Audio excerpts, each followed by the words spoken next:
എല്ലാം തകർക്കും ചുവടുകൾ.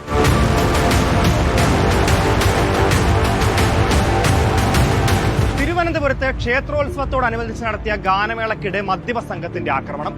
കല്ലയം പതിയനാട് ദേവീക്ഷേത്രത്തിൽ ഇന്ന് പുലർച്ചെ 1:30 മദ്യപ സംഘത്തിന്റെ ആക്രമണം ഉണ്ടാകുന്നത്.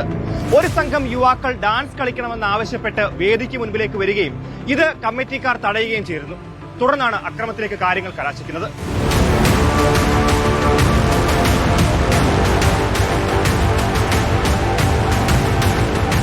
പതിയനാട് കേന്ദ്രീകരിച്ച് പ്രവർത്തിക്കുന്ന സന്ധ്യ സൗണ്ട് സിസ്റ്റം എന്ന സ്ഥാപനത്തിന്റെ ഉപകരണങ്ങളും സൗണ്ട് സിസ്റ്റവുമാണ് യുവാക്കൾ അടിച്ചു തകർത്തത്.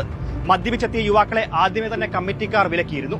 തുടർന്ന് യുവാക്കൾ അക്രമത്തിൽ കലാശിക്കുകയായിരുന്നു കാര്യങ്ങൾ.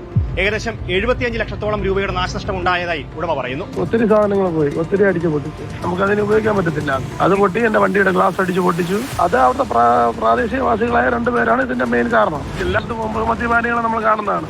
ഇങ്ങനെ ഒരു കാര്യം ഇതുവരെ ജീവിതത്തിൽ ഉണ്ടായിട്ടില്ല. 65 ലക്ഷം രൂപയുടെ മിനിമം ഉണ്ടാകും.